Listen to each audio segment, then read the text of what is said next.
Is this going to be okay? Okay. Mr. White, you have apologies received. We do. Thank you, Chairman. Good morning, members. We've got apologies from Councillors McKay and Jackson. Members, first item on the agenda is urgent business. Chairman, could I add apologies from Councillor Matt Chown and Councillor Hawkins? Councillor Hawkins been delayed. His flight wasn't on time yesterday, so he can't get back in time. Thank you, Councillor Pearce. Item 1, urgent business. There is one item of urgent business relating to the need to seek Council's approval for the Dartmouth and Kingsbridge, West Alvington and Churston neighbourhood plans to both proceed to referenda. This is the first time we've had an item of urgent business since I've been chairman, and I see it as a relatively uncontentious issue that just needs to be cleared, really, which is why it's been brought to the council. I'm sorry about the short level of notice that councillors will have had on this, but given the circumstances, I've allowed it to go through. Can I ask Councillor Pearce, as the lead member, to introduce? Yes, members, normally you wouldn't be even aware, unless it was your neighbourhood plan, probably, that a neighbourhood plan was going to referendum, because it is normally delegated to the Director of Place and Enterprise to okay a referendum when one is due, and probably that's just happens by email between the officer who deals with neighbourhood plans and the electoral department. However, in the turnaround of the Constitution, somehow this line of delegation was left off the duties of the Director of Place and Enterprise. This will be resolved by a formal report to Council in December. But meanwhile, I'm just asking for your accommodation in this matter. Would you give approval so that the referenda for Kingsbridge and Dartmouth can go ahead as planned on the 24th of November? It's actually as simple as that. So all we need, unless there are any questions, is for everybody to stick their hand up and say, yes, we're in agreement, and we can leave it at that. Are there any questions from members on the subject? So the recommendation is proposed by Councillor Pearce, I take it? Yes, I'll propose it. And seconded. Second. Do we have a second? Seconded, Councillor Baston. Members, we move into the debate on this particular recommendation, which is the recommendation on the screen. Are there any members that wish to speak to the recommendation? Councillor Hodgson. Thank you, Chairman. I'm just a bit surprised that we haven't actually had a document. It wouldn't have been that hard just to have sent us around. I'm sure most of these things are available in some kind of document, and it would have just been of interest to be able to see what we're actually being asked to approve. I have no problem in principle with this, but I just think it would have been usual practice to have had papers, and I did ask for them. Councillor Pearce. Councillor Hodgson, the documents are in the usual place on the website under neighbourhood plans. Do any other members wish to speak? I'm sorry, Councillor O'Callaghan. Thank you, Mr. Chairman. Yeah, just wanted to say, make a point that I think one of the, I don't know about the Dartmouth plan, but one of the only item I think that has been rejected in the Kingsbridge neighbourhood plan that locals wanted put in was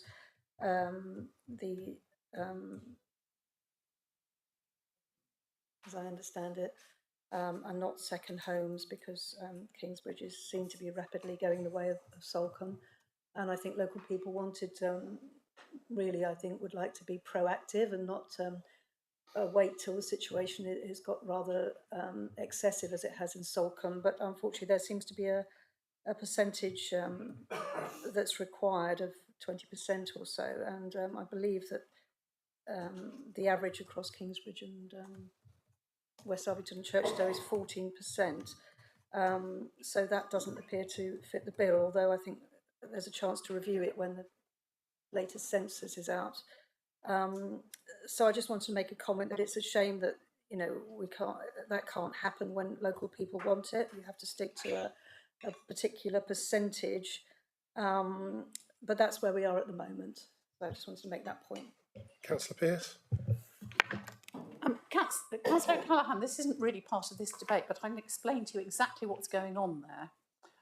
when St Ives had their neighbourhood plan, made their neighbourhood plan, they were immediately challenged by developers as to whether they should have a principal residency clause in or not.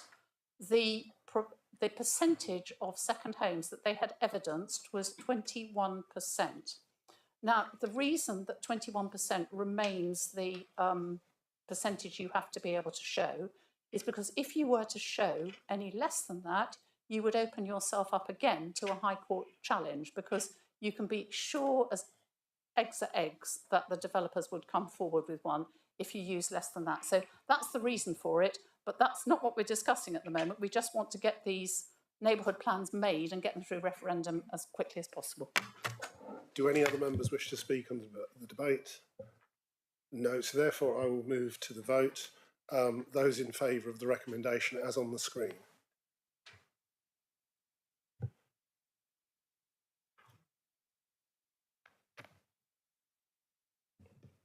That's 24 in favour. Thank you, Chair.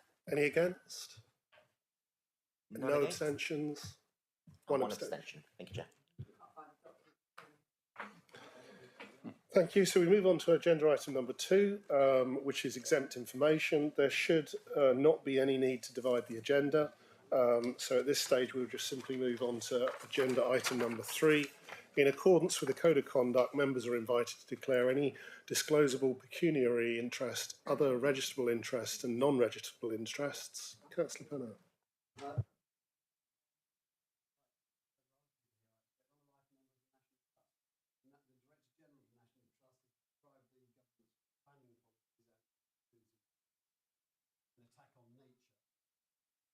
Do you want to start again? So I do apologise.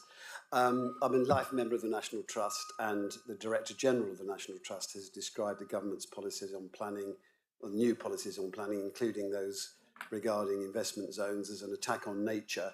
I wonder if I ought to declare, and if any other members of the National Trust are here, whether we ought to declare a personal interest. Well, I'm a member of the National Trust as well, so I think most of the room would be declaring an interest if we did that one.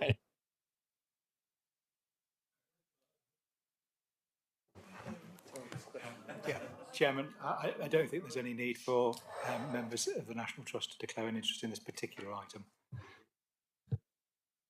So having clarified that, would members like to declare any disclosable pecuniary interest, other registrable interests and non-registrable interests, including the nature and extent of such interests they may have in any items to be considered at this meeting other than the National Trust? My daughter works for the RSPB, which is apparently part of the campaign, the Axis Against Evil, or for pro-evil or something, I don't know, you know, so maybe I should declare that as well. I think we'll take it that there is nothing to declare and move on to agenda item number 4.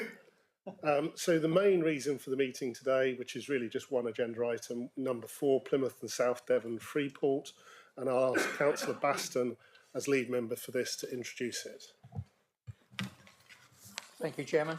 Members, I bring a very simple recommendation to you all today. My recommendation is that our Freeport takes up the offer from government of additional benefits for our 3 tax sites, Sherford, Langage and Southyard, so that our Freeport can be the best and most successful it can be. It would mean retaining the seed funding of £25 million secured through the Freeport, and enhanced capital allowances for business, reduced national insurance costs for employers, and extending the period of these benefits from 5 to 10 years. The announcement from the government came only 2 days after this council last spoke about the Freeport, and it is set an incredibly short deadline of tomorrow for our decision. Devon County Council, Plymouth City Council and all the Freeport Board all support the recommendation before you today. Central Government has also indicated that it anticipates all Freeports will want to secure the additional benefits being offered.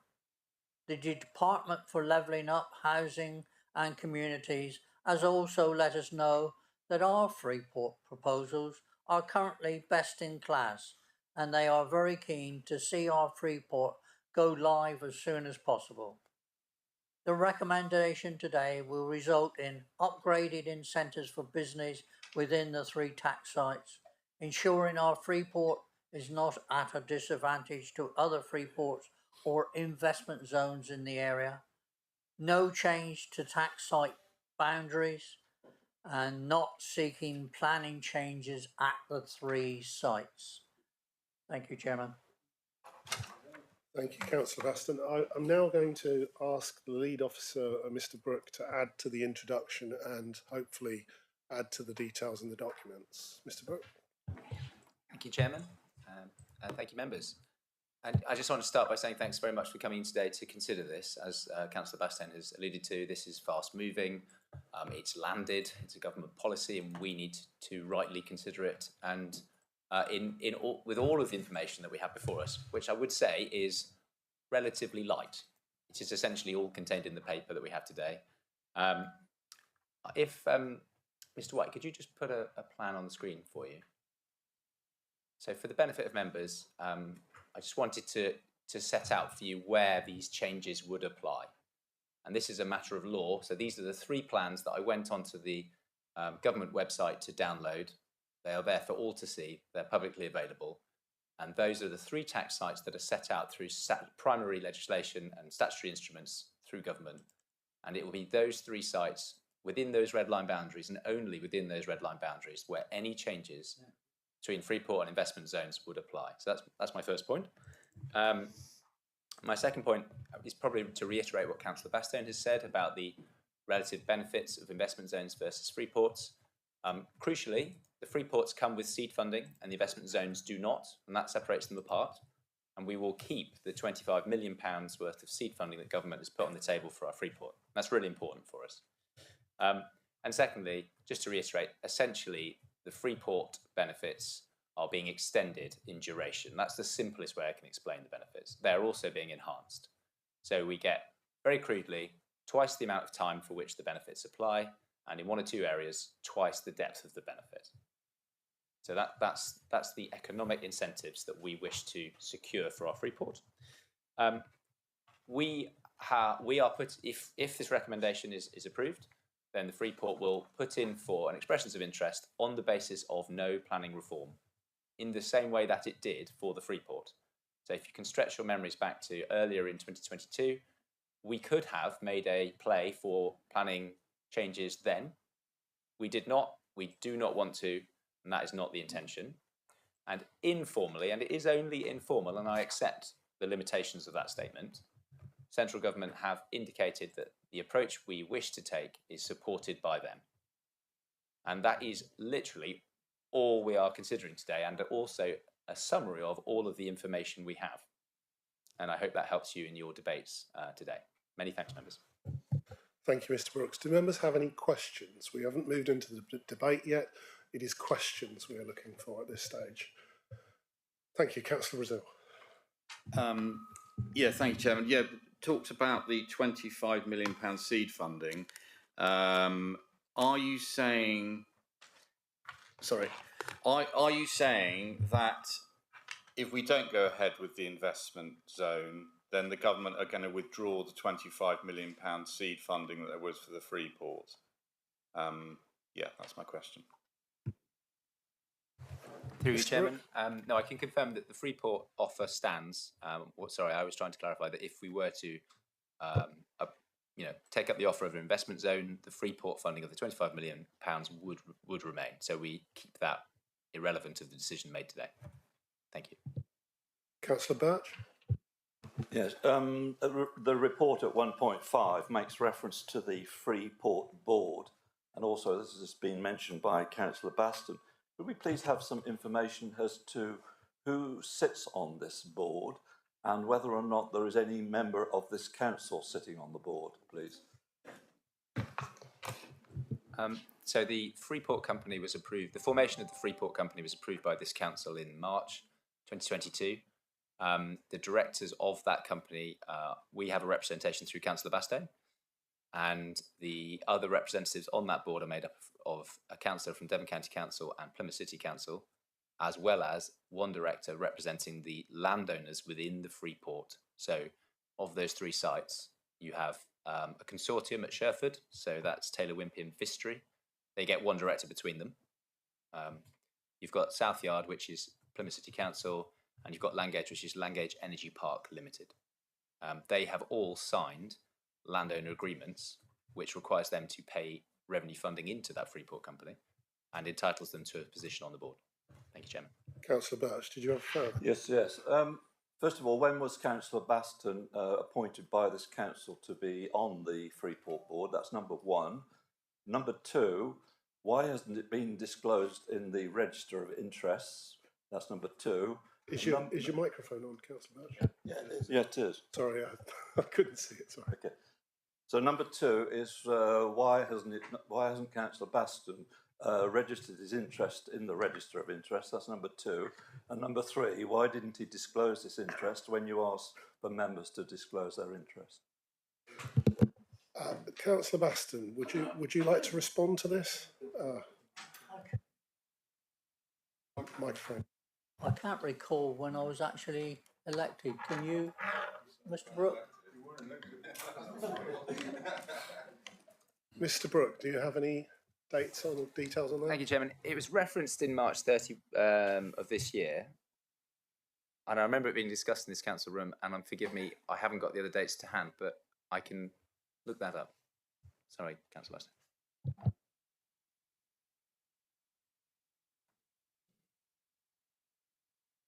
I think what we'll be doing is moving to Mr. Fairbank to just clarify the position on that.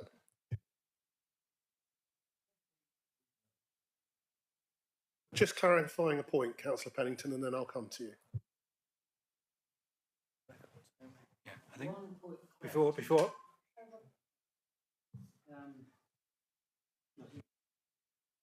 With regards to the document, I refer to 4.2, the planning policy.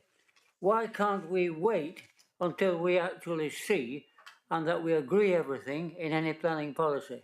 I think it's out of order, personally, to do this without first confirming planning. Thank you.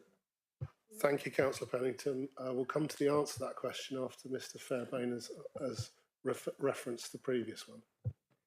Thank you. We need to just check the facts first before I come to a view. So if you want to carry on, then I can come back to Councillor Birch's. Councillor Pennington, Councillor Baston, do you have an answer for Councillor Pennington's question there? Could Councillor Pennington repeat the question for me, please?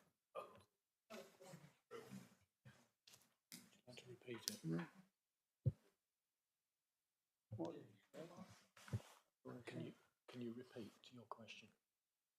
But why can't we await under 4.2 before coming to a final decision and see the planning? I mean, I don't like to see statements such as this. We will await to see the planning. Planning should be known before, in full. Well, the simple fact is we've got to register our interest by tomorrow, otherwise we lose out on it. Councillor Brazil, did you have an additional question you wanted to ask while we're waiting for Mr. Fairbairn to come back? Yes, thank you, Chair. I just wanted to come back because I maybe I misheard it, but I thought that Mr. Brooks said that there would be no seed funding unless we went with the investment zone, and yet we've already heard that there will be 25 million if we stay with the Freeport. So really, it's to say, are we saying there'll be extra seed funding on top of the 25 million if we go for an investment zone? Mr. Brooke. Apologies, everyone. I've obviously not made this very clear. Sorry. So we have £25 million worth of seed funding. That stays on the table. There is no additional seed funding with the investment zones, but the Freeport £25 million seed funding would remain. Thank you. Councillor Thomas. Thank you, Chairman. Mr. Brooke, if Council were to agree today to submit an expression of interest, and the government were to look favourably upon that expression, would that then tie us in? Would it become a binding position that we could not get out of at any future point? Thank you. The process is set out very lightly, so I can't answer that question. Mr Fairbairn, do we have any answer to Councillor Birch's questions on disclosure of interests? Yeah, certainly. The matter of Councillor Baston's appointment was referenced on page 41 in the Appendix 2 to the report that was considered by Council in March. And in terms of the Register of Interests, yes, I think there should have been a note, an update to the Register of Interests, and Councillor Baston is required to disclose his interest at the point it becomes apparent to him. So therefore, if he would like to declare his interest, then that would be my advice to him to do so.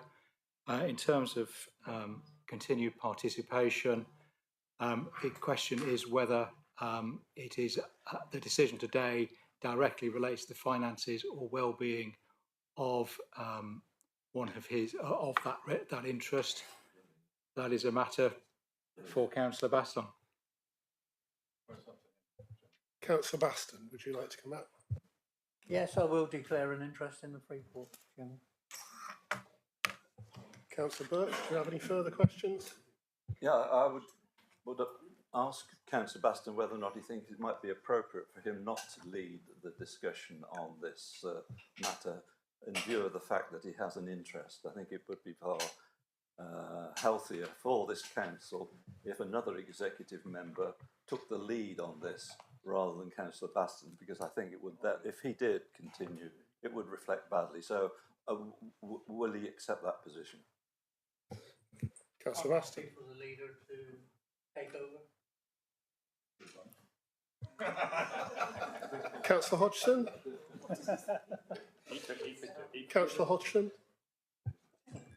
Thank you, Chairman. Yeah, two questions. So just to clarify then, that the chairperson of this consortium is the director of Princess Yachts Limited. I think that's what was said at the meeting the other night. That was the group leaders meeting, which is, as far as I can see, somebody called Adrian Bratt, or Adrian Richard Bratt. And my other question is, why isn't the Howth South West Local Enterprise Partnership running this, leading on this? Why are we getting involved? Why isn't it not them? Surely this is ideal for a local enterprise partnership. That's the kind of work they've been doing. Mr Brooke, do you have anything to comment on that? So yes, the Plymouth and South Devon Freeport Company, or Freeport Limited, which is the company limited by guarantee, which is on Company's House, anyone can look at that, is chaired, the board is chaired in an interim capacity by the private sector, by the General Counsel of Princess Yachts. It's a requirement of the Freeports that there is private sector involvement, significant private sector involvement, and that they lead that company entity. So we're following the rules by having a chairman from the private sector. And the question on the LEP is a reasonable question. And the answer to that is in the minds of central government only, I'm afraid. The rules of the Freeport are as they are, and the role of the LEP is not central to them. And that's, I'm afraid, all I can say about that. Do members have any further questions? Councillor Long. Thank you, Chairman. A few questions. If the Freeport becomes an investment zone, does this override the legal entities, regulations of the Freeport? The other point has been touched on. Do we have to confirm the expression of interest in the investment zone or take it up if information comes out before this council, to this council, that we feel uncomfortable with or disagree with? And how does this process work with the other partners within the Freeport? And one point, what's the timing of this rather vague light process, and how does it fit with the existing Freeport timetable? Thank you, Chairman. Mr Brooke, please. Thank you, Chairman. Councillor Young, you are testing my memory. 3 questions. The first question is that central government have looked at the Freeport section governance arrangements and they anticipate mimicking those through investment zones. So they feel that the free ports have proved their worth in that regard. So we wouldn't anticipate any changes to the structure of the governance. I'm afraid I can't set out any more information on the timing because it's not known to me. I don't think it's known, as opposed to it's not known to me. But the indications are, the political indications are that there would be an interest in getting any decisions done relatively quickly. But quite what that means, I'm afraid I would only be guessing. And as predicted, I've completely forgotten the third question. Councillor Long, forgive me. Mr. Brooke, do we sort of have to confirm the expression of interest on the investment zones, or take it up if any information comes forward to this council that we're uncomfortable with or we disagree with? And how does our view work with the other partners on the existing board? So the other partners, the Freeport Company, Devon County Council and Plymouth City Council have already agreed this decision. And I suppose it is the case that were other information to come to light that was of significance, they would want to review that, as would we. And that the time for that would be between now and the announcement or the approval of the investment zone status, however long that is. And that process is, we would have to respond to the timeline of that process, but because I don't know what it is, it's hard to say how we would do that. But I think that would be a reasonable approach. Do members have any further questions? Councillor Baldry. Thank you, Chairman. Just arising from what Mr. Brooks said, he said the other partners have agreed. Has it been agreed by the members of Devon County Council? Through you, we have Devon County councillors here. Have they had a debate and agreed it? No. Councillor Baston would probably be the best person to answer that, I think. Mr. Brooke. So Plymouth City Council and Devon County Council have reviewed the information that is available publicly and obviously had multiple conversations, as I have with central government, with DLUC, and are comfortable that this is a decision they are able to take under their scheme of delegation. Now remember that their scheme of delegation will be bespoke to them with regard to the Freeport. So ours is what it is and theirs will be what they took through their relevant council processes. Be for them to comment further, I believe. Thank you. Any further questions? Councillor Thomas? Yeah, a comment on that. I mean, members who aren't county councillors will be interested to know that the scheme of delegation at county is far vaster. So if it's a delegated decision, we wouldn't have known anything about it, which I find regrettable. But on the point of voting, the directors of the Freeport voted in favour of investment zones. We've discovered Councillor Bastone is one of those directors. Perhaps Councillor Bastone could tell us how he voted when it came to that decision.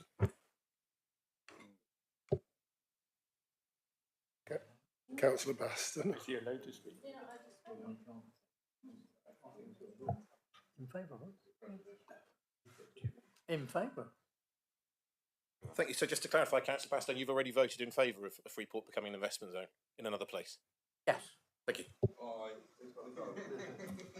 It's prejudicial. You decided already. Chairman, I think Fairbairn. the facts are gradually emerging. I think it'd be sensible if Councillor Baston was to leave the room. Thank you.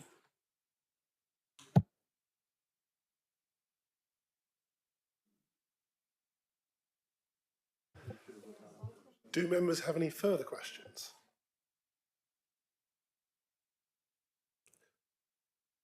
Okay, well, the recommendation was due to be proposed by Councillor Baston, but since he's left the room, it will be proposed by Councillor Pearce, I take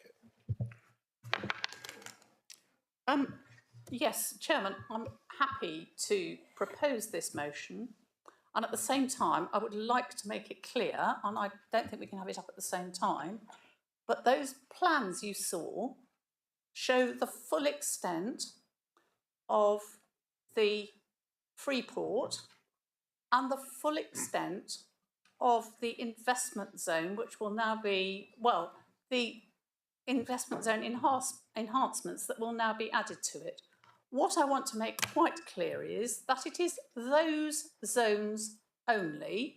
It is not Dartmoor. It is not all the other things that have been circulating, and it does not include any housing. So can that be taken away from this meeting, please, and made clear? Because there is a letter in the Gazette today that says quite different things. And the author is sitting in the room at the moment, and I am not at all happy about what that letter says.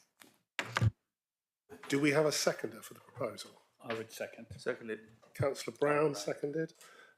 So the debate is to be introduced by the proposer. Do you have anything further to add, Councillor Pearce? No, I don't think I do, other than what you've already got before you. But I would just remind you what the advantages of a free port are. It will enable new employment land to be brought forward at the 3 sites of South Yard, Langage and Sherford. And we know how long we've been trying to bring forward the employment land at Langage. It will accelerate the formation of advanced manufacturing clusters in marine defence and space sectors. Those are the ones we know about, but we don't know about other things that may come to those sites. But we do know about local businesses that may be interested in having some accommodation on that site to enable them to use the advantages. It will deliver the seed capital grant from government of 25 million for essential infrastructure. It will include 29 million of investment from local councils that will be paid back by the business rates that go back into the sites. It will support a new 30 million innovation centre at Oceans Gate. It will deliver 3,500 jobs, instead of the sheep, and will enhance available business benefits and incentives over a longer time period. Thank you, Councillor Pearce. So, members, we move to the debate now. Do any members wish to speak on the recommendation as part of the debate? Councillor Abbott. Thank you. I'd like to take you through some of the points in the paper. Starting with 4.1. So at the time of writing, the detailed planning guidance has yet to be released and will be circulated as soon as it is available. The EOI application forms do give us an indication that the government is interested in applicants' proposal for unblocking planning. In 4.2,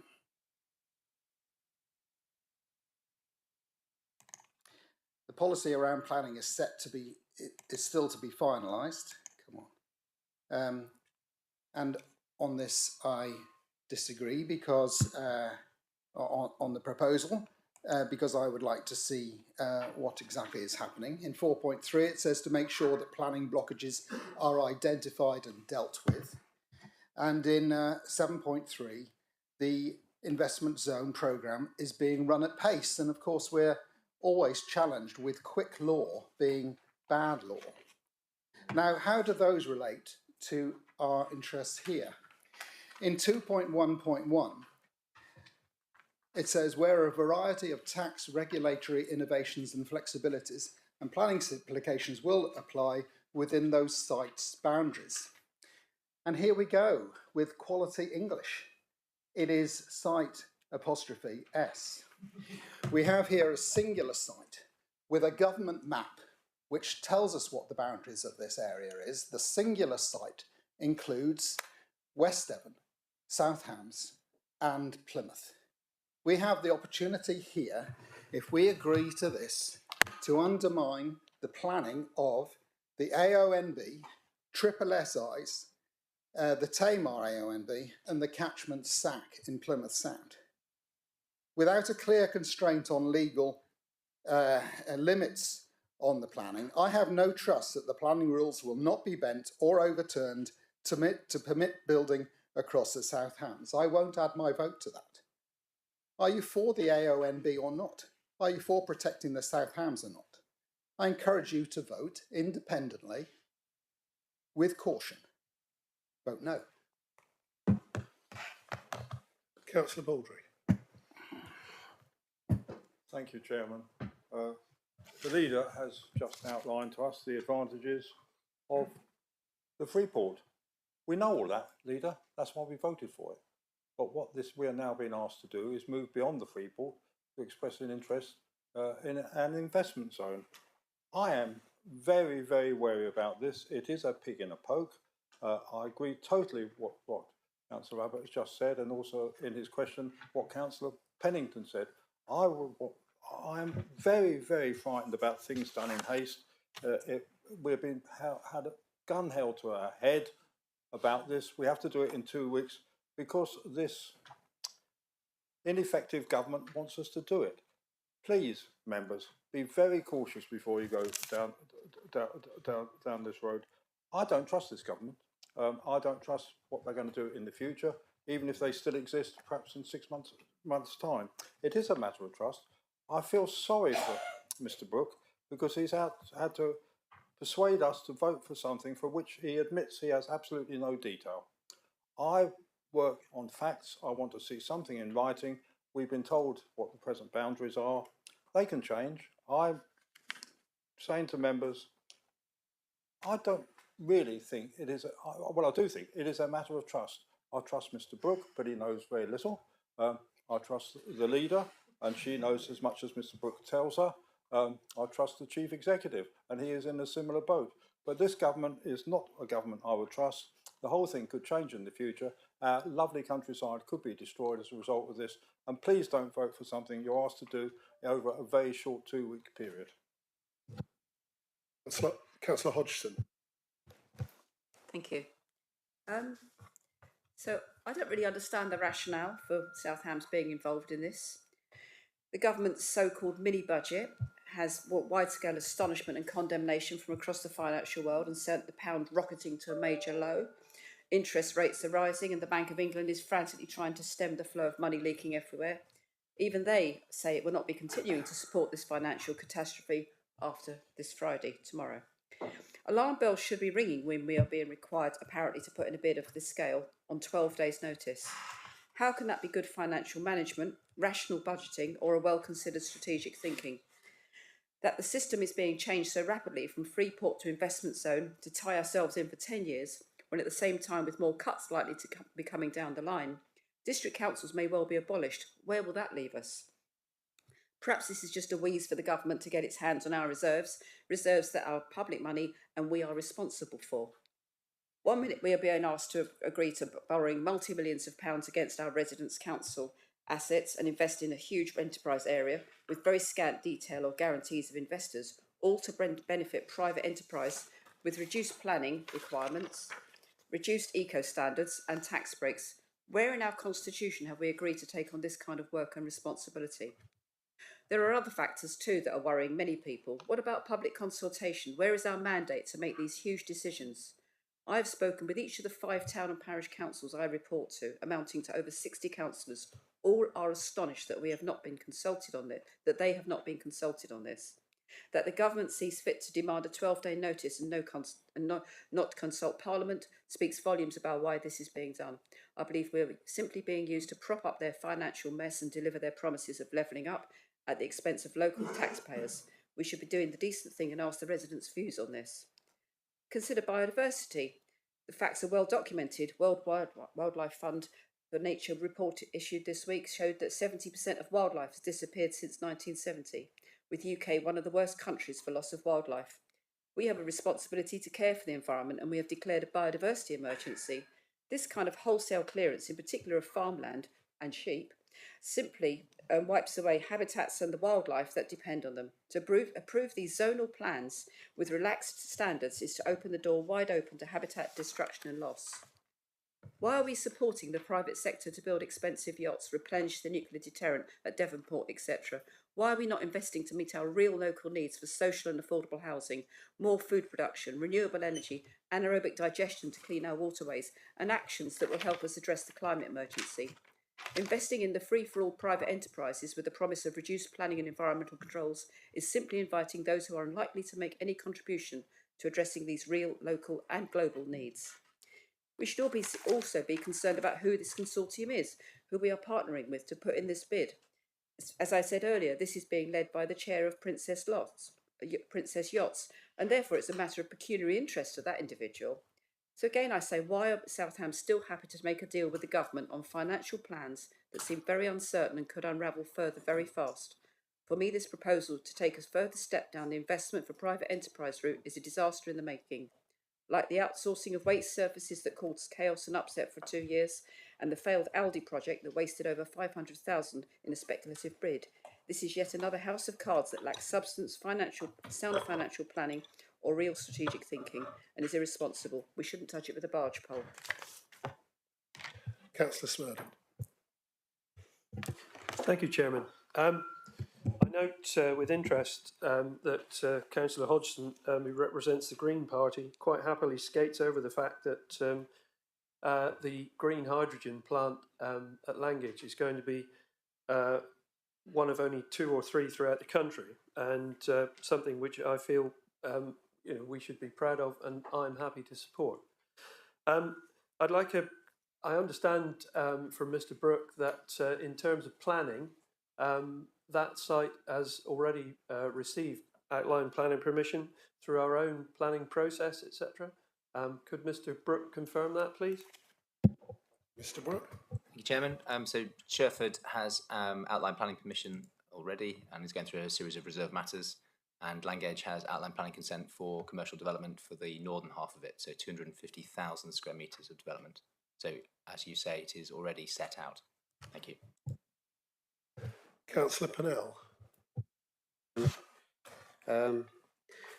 I attended an online planning seminar last week at which investment zones were described by somebody with many years' experience in planning as a chaotic rush to the bottom. The benefits will last 10 years, the consequences will last forever, and local authorities will take the blame. And he described it as a Trojan horse for the rest of the planning system. The National Trust, as we've heard, and other conservation bodies have described the general drift of this new government's planning policy as an attack on nature. We've been told of some of the advantages of the Freeport and the investment zone. Perhaps I could remind you of some of the disadvantages. If we look at the table of implications at the end of the report, it really says there aren't any. But for example, supporting corporate strategy. What about the displacement there's going to be on development in maybe marine industries in Salcombe and Dartmouth and Kingswear? Are they really going to expand in those places and provide new jobs there? Or are they going to take the advantage of the tax incentives of going to the edge of Plymouth and attracting labour from that area? So we could in fact be shooting ourselves in the feet by doing down our own local industries. The impact on health and safety and well-being says there isn't any, no direct implications. What about the suggested relaxed regulations for environment and for planning and for the protection of wildlife and the directives that we've seen to protect all sorts of wildlife from bats to many other species? I think we need to take that into consideration. Do we really believe that we can rely on the word of one senior civil servant? We've seen what the government does to senior civil servants. They're here today and gone tomorrow. Who knows if this government will be here today and gone tomorrow? We've seen that the new government coming in has broken more pledges from the 2019 election manifesto than McDonald's has broken eggs. So how can we really have any confidence that whatever we're told now, and especially as we're being asked to accept this with no guarantee that if it goes ahead that we can pull out of it, how can we really expect to have protection for our planning procedures? It's been suggested that in investment zones there may be no limit on the height of buildings. So yes, that they are very distinct and discrete areas that have been earmarked at Langage and Sherford. But what if they are allowed to build 20-storey high buildings? What is the impact going to be on the South Hams and Dartmoor with those sorts of developments? And I think we have to be very careful and not allow ourselves to be led down a road which we cannot withdraw from.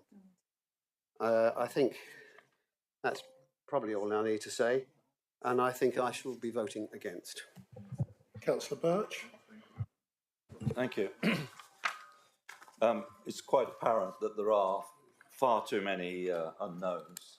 I mean, surely we as a council should not be taking an important decision with so many unanswered questions. the report before us confirms that there's still information to be provided. Mr. Brooke has done his best, but he's been very frank with us in that he hasn't got the answer to all the questions. And it's reflected in the report. For example, and Councillor Habott has mentioned this, at 4.1, it says, at the time of writing, the detailed planning guidance has yet to be released and will be circulated as soon as it is available. So there's no detailed planning guidance at all before us.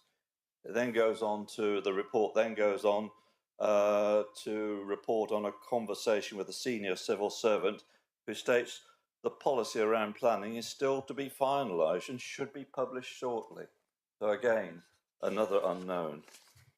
But then if you look for some guidance as to what is the government's thinking on the matter of planning, one only needs to look at the guidance note which was published by the government on the 24th September dealing with investment zones. And I just quote one or two examples of where it gives some indication as to what we could be letting ourselves in for. It says in one part, when proposals come forward for investment zones, they will benefit from a liberalised planning process. What is a liberalised planning process? No details. It then goes on to say, to encourage new development to come forward, there will be new, faster and more streamlined consent to grant planning permission. The consent will reduce many of the burdensome requirements. What is that all about? It then goes on to say it will reduce lengthy consultation with statutory bodies. In other words, probably cut out any consultation with statutory bodies. It then goes on to say we'll relax key national and local policy requirements. In other words, our local plan policies will probably be thrown out of the window. So there's too many unknowns, and I can't believe that members here will support an unknown such as this. And what's more, there's a big omission in the report. There is no mention at all of the outer boundary. The Freeport boundary, as members have mentioned, actually extends into South Devon and Dartmoor. And there's a government map showing the extent of the Plymouth and South Devon Freeport. And it covers large parts of South Hants and Dartmoor. So there's no mention in this report, there's no mention in the guidance as to the extent of development. So there's no assurance given in the report of the government's guidelines that the proposed investment zones will, with its deregulated planning controls, will not extend into South Hants and Dartmoor. And there's a real possibility we could find ourselves at the centre of an uncontrolled development.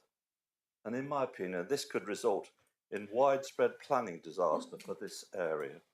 So with this, I think really, I cannot believe that members would sign a blank cheque to let this council into an unknown and perhaps a wild west when it comes to planning. Thank you. Councillor Thomas. Thank you, Chairman.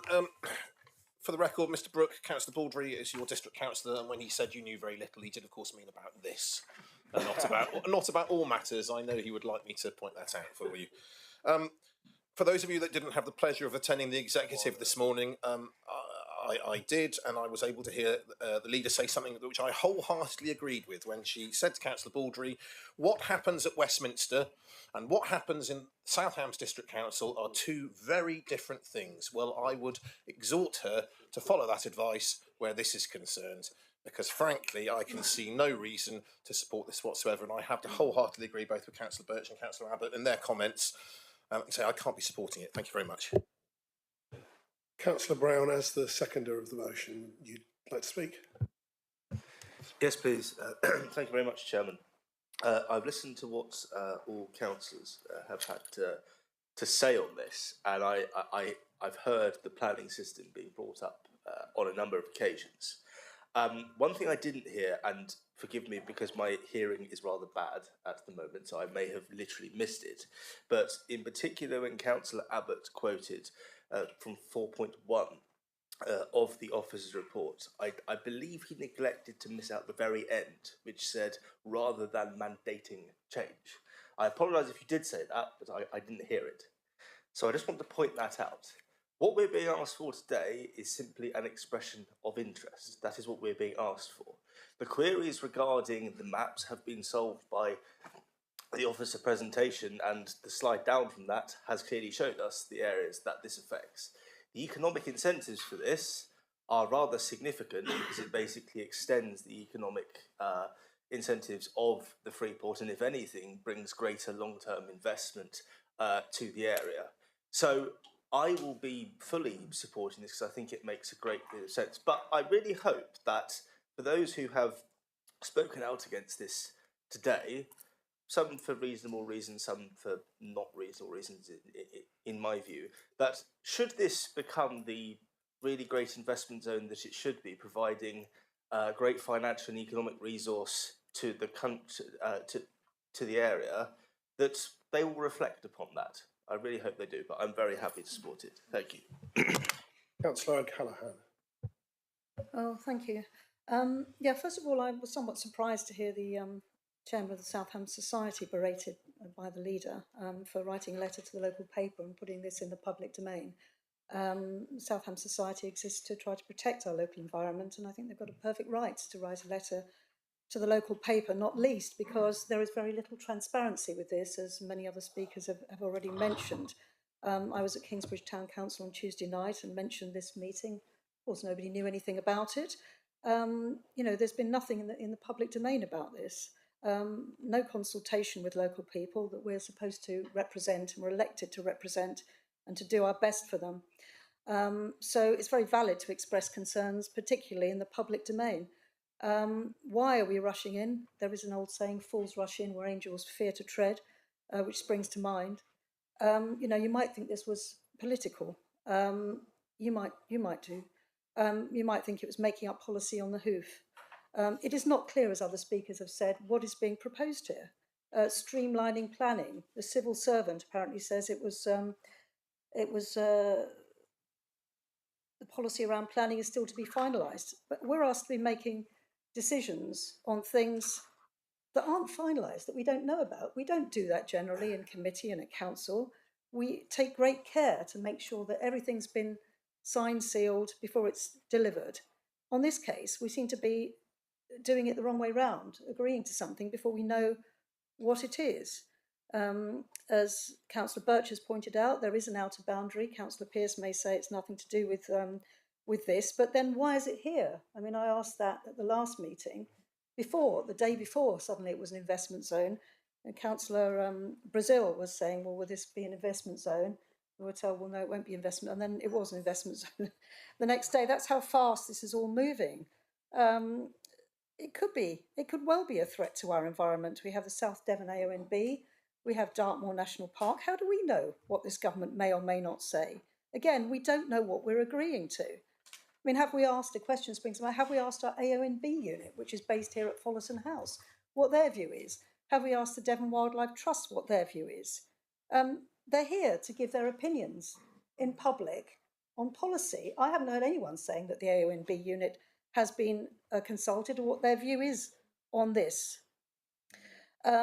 So I would be very concerned, not least about transparency, about this being rushed, about this government and what it's doing, you know, what damage it's causing, about its general planning policies. You know, there's talk of when they have housing developments, there's talk of now making affordable housing. We talked about this earlier about housing crisis. We've declared not only an environment and biodiversity crisis, also a housing crisis. And there's talk about not having to provide affordable housing in developments of less than 40 or 50 homes. You know, that's going completely against what we in the South Hams would want. No biodiversity net gain needed. That's also being talked about. All these things are extremely worrying to hear. And I think, you know, we should be taking them into account in our deliberations today. I mean, the government fact sheet on investment zones says development sites may be co-located with or separate to tax sites. I mean, what does that mean? It all sounds very worrying. We don't really know what it means, despite our best efforts to find out. So be very careful what you wish for. Councillor Brazil. Yeah, thank you very much, Chair. I mean, I don't want to repeat what's been said already. Just a couple of areas where I'm just going to disagree with my colleagues. First of all, Jackie talked about the local enterprise zone.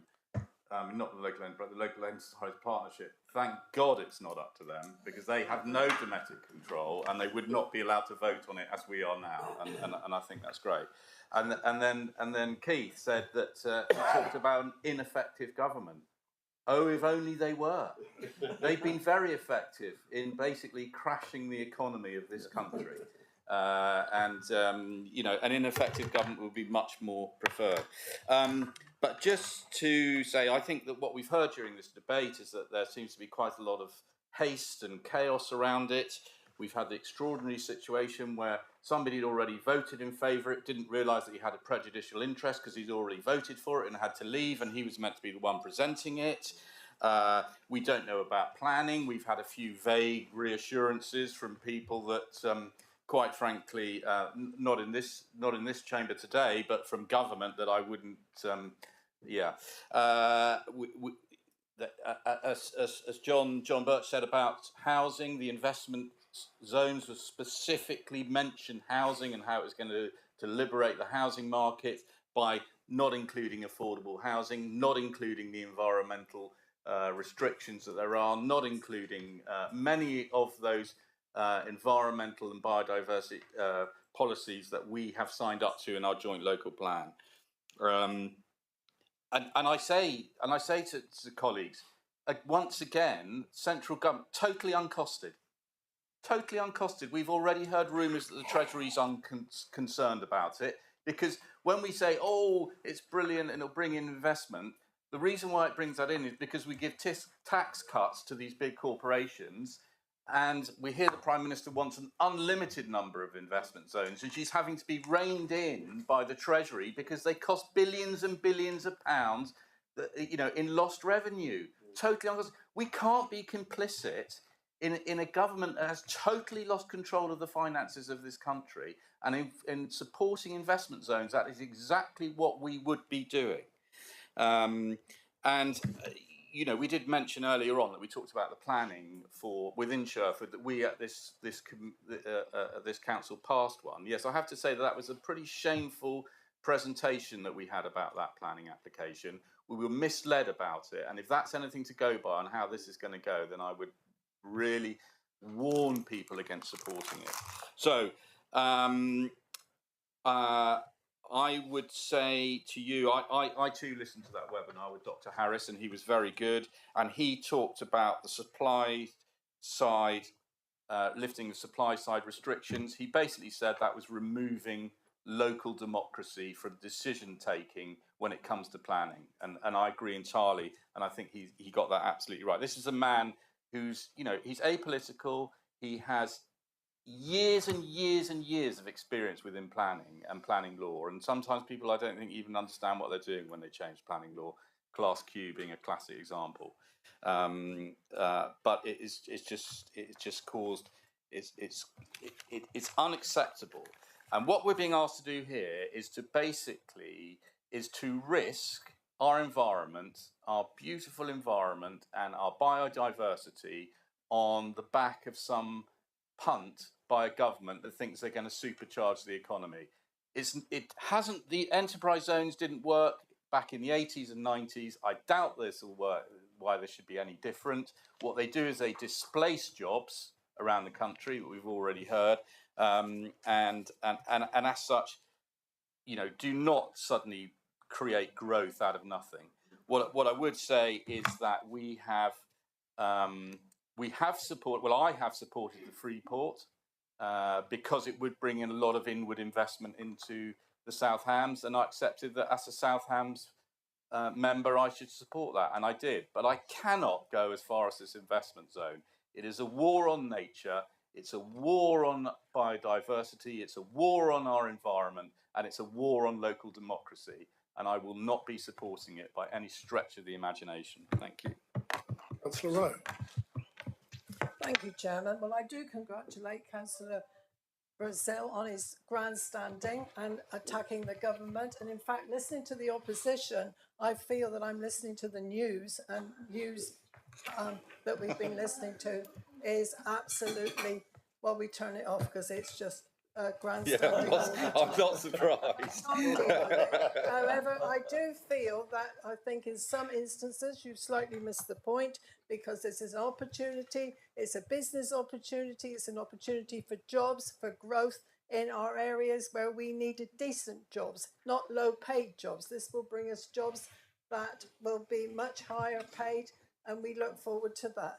And I actually, if I'm able to, I would move that the recommendation now be put, because I think we've heard enough. Thank you. Well, in order to do that, you have to have a number of councillors support that the recommendation be moved. Do you have a seconder? Do you have a seconder that the recommendation be moved? No. In the absence of a seconder, we'll then move on to Councillor Spencer, who asked to speak earlier on. Thank you, Chair. Apologies for not standing up. I've listened today with a lot of interest. I've heard a lot of common sense. I've heard some absolute drivel. I do accept that we're working within limited parameters, non-ideal parameters, and I do accept that that isn't necessarily ideal.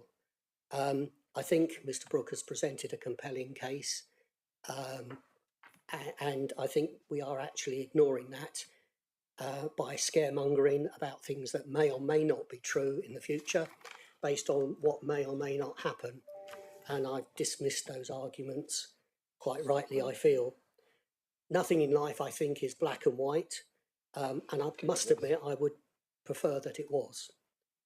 I am concerned about possible planning changes, but since there's nothing there on the table, it's difficult to comment on things that might happen or might not happen. So I won't go to the limits of the opposition on that. It is about trust, and I do accept that.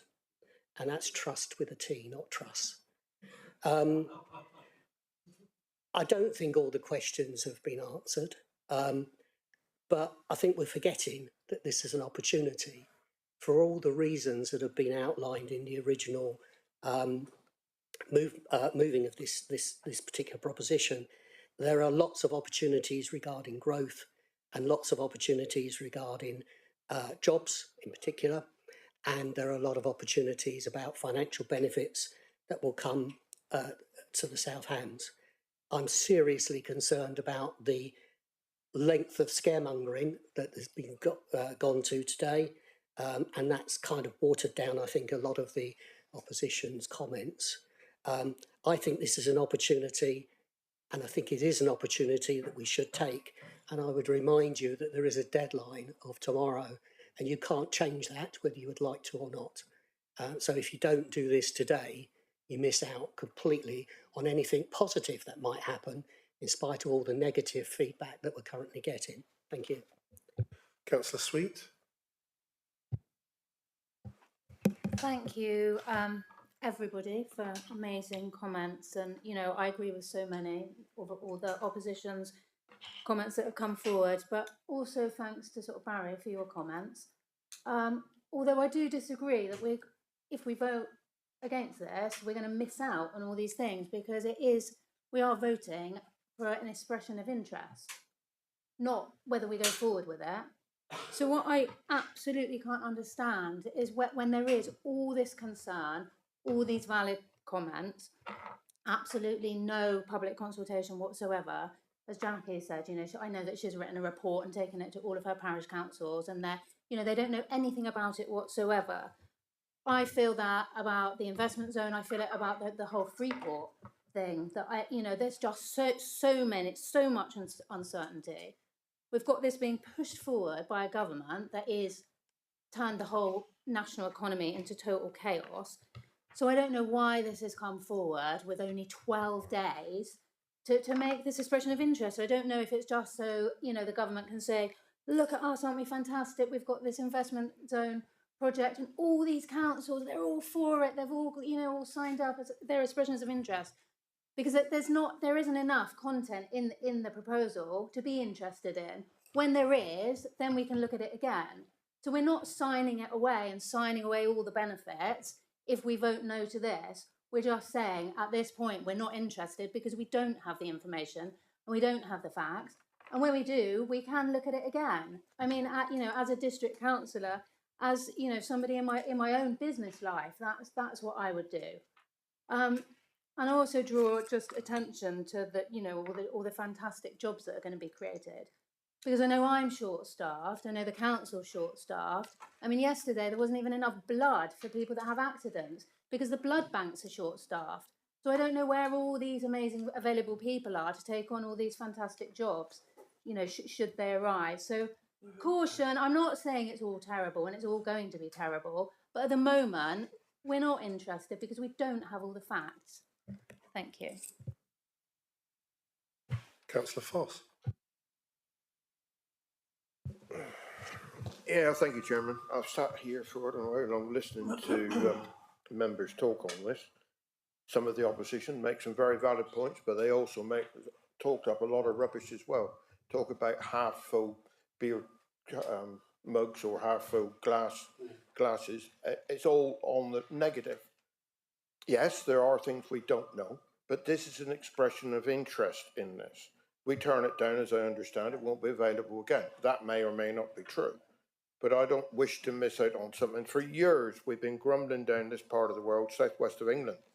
The lack of investment that we get has been appalling. We've been left out. We know that. And here's an opportunity to make things better. And all we can do is look on the negative side. And I think, yes, you have to look at it. And there are questions to be asked. The planning does bother me. I'll admit that, doing the job I do in this council. But I do think we also have to have some trust in what we're being told. And again, I admit that does take a bit at the moment with the way things are going. That's not easy. But I don't want to turn down what is an expression of interest in this matter. I don't see us signing on a bit of paper that we're definitely going to do it. It's just an expression of interest that we got the opportunity to have an investment zone. And I feel that there's been an awful lot of negativity here this morning, which disappoints me because, as I've said, we've been looking for investment down in the southwest of England for years. Now we got something, oh no, we're looking like it's like looking a gift horse in the mouth. So I will, yes, I have reservations and I will say that, but I will be voting in favour of this. Councillor Hopwood. Thank you, Chairman. I'd like to remind members of the opposition that you all voted in favour of the joint local plan. In fact, every member... No, you didn't. You didn't even. You abstained. I abstained from it. I thought you all voted in favour of it, and I did abstain from it because you know the reason why, because I agree with the whole of the local plan except the development in Woolwell. The development on the edge of Woolwell is 146 hectares. The free zone part of the South Hams is about 100 hectares. So it's less than the new Woolwell development that's in the joint local plan on the edge of Plymouth, right on the edge of the Dartmoor National Park. Then Dartmoor National Park can overlook the new development of Woolwell of 2,000 houses. There is no part of this free zone is in the AONB or the Dartmoor National Park, and I would urge Councillor Birch to look at the plan because he is the one who said earlier on that it was in the Dartmoor National Park and it was in the AONB, and it is not. And we need to put that one to bed. Also, this development is Sherford, Langage and the South Yard of Plymouth. It's not going to come deep into the South Hams. It's not going to affect the South Hams like the Woolwell development. It's going to affect Dartmoor National Park because so little of it is within the South Hams. It's not going to come out to Salcombe or Kingsbridge or Totnes or Ivybridge or Little Hempstead or wherever else you want to be in the South Hams. It's going to be on the edge of Plymouth, 100 hectares of land. We have been going on for years and years about developing Langage and have failed miserably up till now. This is our best opportunity yet to deliver Langage for the benefit of the residents of the Devon, not of Plymouth, not of the South Hams, but I believe of Devon. And we need to bring jobs into the area, whatever part of that area is, because we don't all live in the South Hams, although we represent the South Hams. So we need to bring this back in line. Why so negative? Let's be positive. Let's have a positive outcome. And I agree with what Councillor Spencer said. He was far more articulate than I am. Yes, there are some things missing from what we've got on the paper is really sketchy at the moment, and we're waiting for more information to come through. But let's be positive about it. It can only be positive in the long run. And if you don't vote for this in years to come, you will regret it. Councillor Holway. Thank you, Chairman. Yeah, we keep being reminded that the people of the South Hams deserve better. I think the young people of the South Hams and indeed Plymouth deserve better. And I think if we have the right kind of investment, we can then pay for the proper education and training, technical training, so that youngsters can look forward to a better paid job. And I do think that's vitally important. Lots of hair's been set running by our colleagues with regard to the boundaries. I think once upon a time, when this was looked at to start with, there was a maximum boundary put out. Was it 45 kilometres or something like that?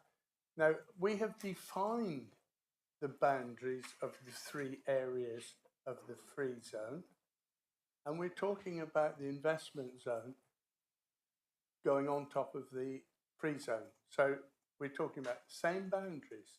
And I do think it's a little dishonest to keep telling people and winding people up and setting hairs running by telling them that the whole of the South Hams is going to be affected. Now, I can tell you now, if I find out that actually they're right, I will vote against it. And I want that I'm going to vote in favour of this expression of interest because I want to know what the conditions are. I mean, and I would like some kind of assurance that this is not the final vote on whether or not we go for an investment zone. We're expressing an interest. We're asking for more information. The government have already owned up to the fact that they haven't set all the rules yet. And so I don't really think they can expect us to say, yes, we'll go for it. We're going to go for it, hook, line and sinker. Because we're not. Unless anyone can persuade me otherwise. I don't know if David can throw any more light on it with regard to the fact that this is going to come back to council at some stage for us to finally sign it off. Can I ask Mr. Brooke to come in here and just clarify if this is the last opportunity the council has?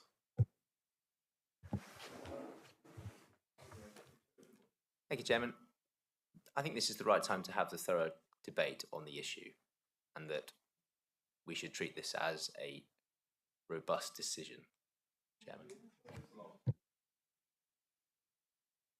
Chairman, can I just make a point of information? I just think it's quite important for people who are listening. It's a point of information, and it's directly to you, Councillor Hopwood. Now, I'm allowed to make a point of. It's not a point of order. It's a point of information, just to point out that those of us who were not voted in until those halcyon days of 2019 did not, in fact, vote for the joint local plan. So it would be unfair to say that the opposition voted for the joint local plan. Councillor Long. Thank you, Chairman. I've been listening with interest, and I am positive. I hope and I believe the Freeport proposals will deliver additional jobs, will deliver to the economy, and will assist employment, will assist young people. But we don't know what the investment zones will deliver. The talk is as though this sweeps away the Freeport proposals. I hope not. But as I said, there is uncertainty in the investment proposals. I, like everybody else, would want more information, more details on it. And the government, whether we like it or not, are talking about changes. They're constantly talking about changes. So what we're signing up for today, will it be what is finalised? And I'm afraid I'm not reassured that we can pull back from an expression of interest due to the structures that are in place and the government views on investment zones. There is still a lot of uncertainty. We have a free port. We have the proposals there. We have plans in place. They can deliver what this area needs. I hope.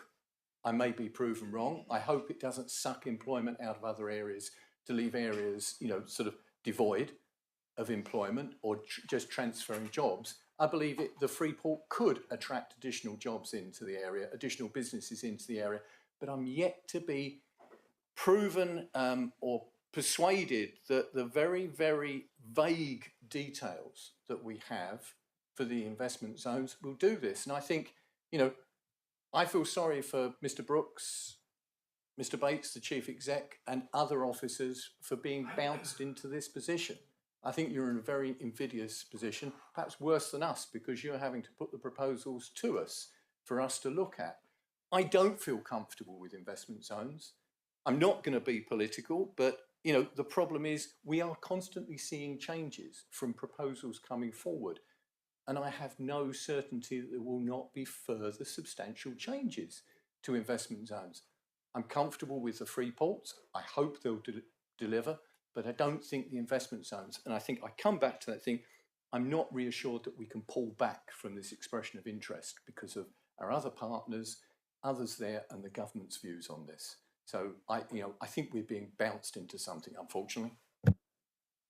Councillor Brazil wishes to propose an amendment. Yes, I'd like to propose an amendment. That is to add on to the recommendation that before any final decision is taken by this council, whether to progress with an investment zone, that it comes back to before the full council to take a decision.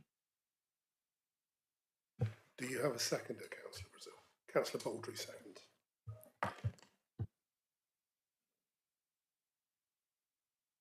I'll just give Mr. White the opportunity to type the amendment out.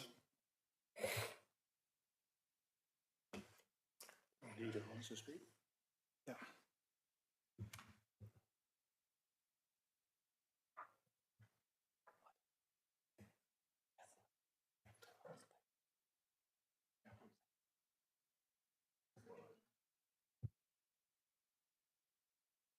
So members, you have an amendment that's put before you and has been seconded.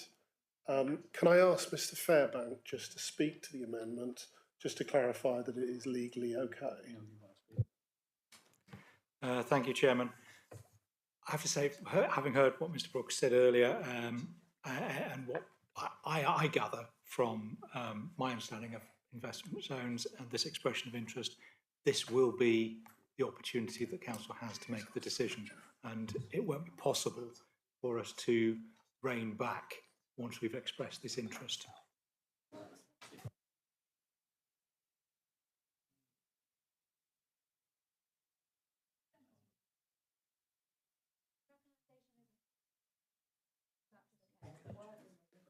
Chairman, can I ask for 5 minutes, Chairman? Yes, I'm going to adjourn the meeting. So the time at the moment is 10 minutes to 1. I'm going to adjourn the meeting for 10 minutes, return back at 1 o'clock. Thank you, members.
Thank you, members. So it's 1 p.m, so we will recommence the meeting.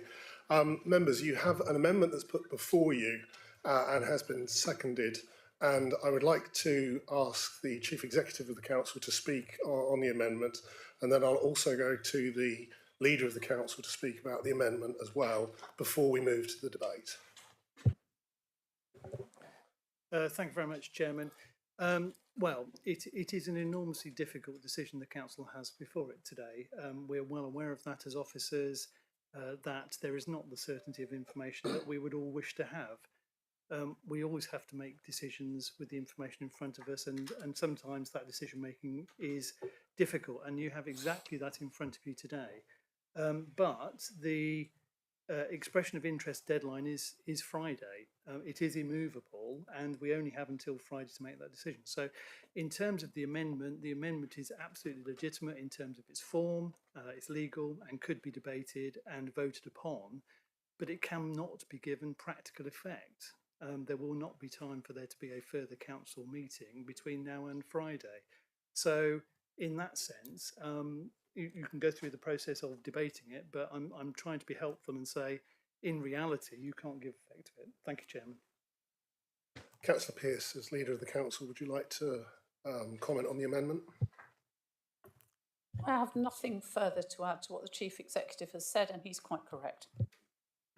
So, members, we move to debate the amendment, and as the proposer of the amendment, I come to Councillor Brazil. Thank you, Chairman. I think on hearing the views of the Chief Executive and the fact that this would be, we wouldn't be able to action this this amendment even if we were to pass it, I see no other course but to withdraw the amendment. But I would just like to add the following points: that if there is a change of, if we do vote for the investment zone, expression of interest, or as we've heard, it's not an expression of interest, it's if we vote for the investment zone. I put our partners in Plymouth and Devon County on notice that if there is a change of administration in May at this council, then we will revisit this decision. And even if that means that we have to take the government to judicial review, that's how strongly I and I think my colleagues feel about it, and I know that the residents of South Hams do as well. Thank you, Chairman. So, Councillor Brazil, I take it you are withdrawing the amendment? Yes. Yeah, therefore... And I agree to that, Chairman. And the seconder has withdrawn the amendment as well, therefore the amendment is removed. We return back to the debate on the initial recommendation. Most of the members in the room at the moment have already spoken in this debate. Are there any members that have not spoken who wish to speak other than the leader, who I'll come to close on? Councillor Long, you've already spoken on this debate. Well, is it a point of order or is it a point of information? In which case it can be allowed, but a clarification. Can I raise it as a point of order that just for confirmation from the Chief Exec that what we are voting on today is a full and binding decision of this council to move ahead with investment zones, and there is no way back. I think there's a little bit of confusion here. Would you like to clarify that, Mr. I think I was saying exactly that, Councillor Long. We have tried to ensure throughout the entire process that at each stage full council has been able to make a decision on the Freeport. We've done the same today by calling a special council meeting. As I said, it's a difficult decision. You're making a decision with imperfect information, but nevertheless, the government has been clear that the deadline for expressions of interest is Friday. That is not movable, and therefore the decision today of the council will be binding in terms of the expression of interest being submitted, yes or no. Chair. So, Councillor Hodgson, you have already spoken on the debate once. Yeah, I just want to ask for a recorded vote, please, Chairman.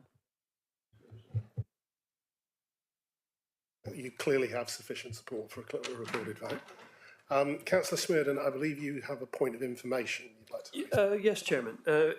I would just like to point out there's been a lot of discussion this morning, and several members have mentioned the possible or potential impacts on Dartmoor National Park.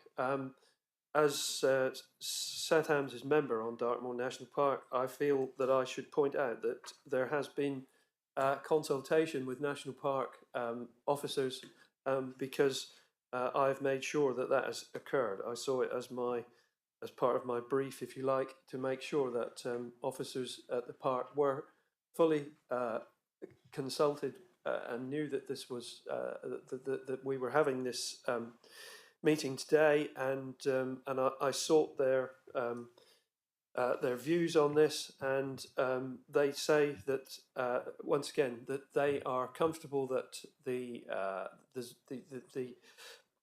implications are restricted to the 3 sites which we have talked about, and they do not feel that there are any implications for the wider national park. And the Chief Executive of Dartmoor National Park, Mr. Bishop, has been in contact with DEFRA, to whom all national parks answer, and DEFRA have reassured Dartmoor National Park that they're consulting with DLUHC or DLUC, however you want to pronounce it, on this issue. So I just want to put the record straight that there has been consultation because between our officers because we've made sure that it has happened. Point of order from Councillor Abbott. For all of that, and again the feeling of a chief executive, what this goes against is the map. Point of order is that the map from the government shows differently to what's just been stated. You can have the map up on your screen; it's readily available. This cannot be true. Thank you, members. Well, we've had a fairly robust debate so far this morning and into the afternoon. Councillor Smurden. Can I just, effectively within debate, did the member across there call me a liar? No. No. So to close the debate, members, I will move to Councillor. Councillor Brooks wishes to speak. No.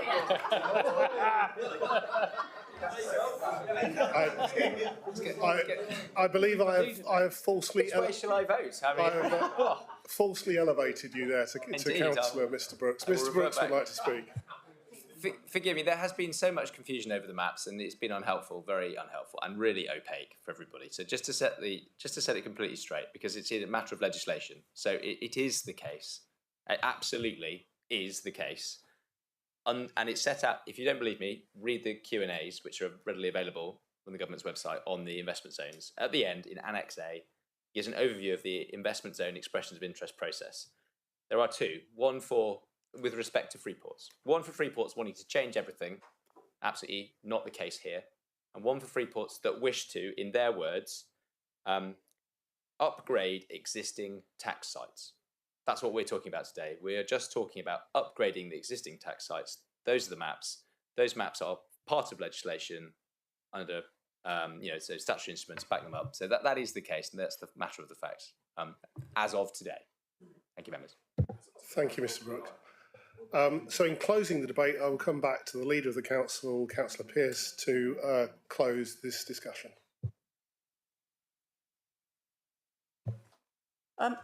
Thank you, Chairman. I'd just like to reply to a few people. I'm not going to reply to everybody, but just a few things that have been running around today. And I think Councillor, I can't remember if it was Councillor Pannell or Councillor Abbott now. I think it was Councillor Abbott, actually, who referred to paragraph 2.1.1 about one or more specific sites within a mayoral combined authority or an upper tier local authority becoming an investment zone. Now, that is because Devon County Council could apply to ask for other parts of Devon to become investment zones. So, for instance, I don't know whether they're going to, and maybe our county councillors can enlighten us, but I don't know whether they're going to, but I had heard that they might be interested in putting in Appledore or Exeter as other investment zones. But that's what that's talking about. It's not, in fact, affecting our Freeport, which has those 3 defined sites where the investment zone tax advantages will be layered on top. So that's, I just wanted to clear that one up. And yeah, Councillor Baldry, I think, was also trying to talk about the zone being wider than it is, but I hope that Mr Brooke has made that clear. Councillor Hodgson talked about a free-for-all for the private sector. So I find myself coming back to saying what I said to her last time, that if you don't have people doing jobs in the private sector, you don't get any tax in to pay for all the public sector.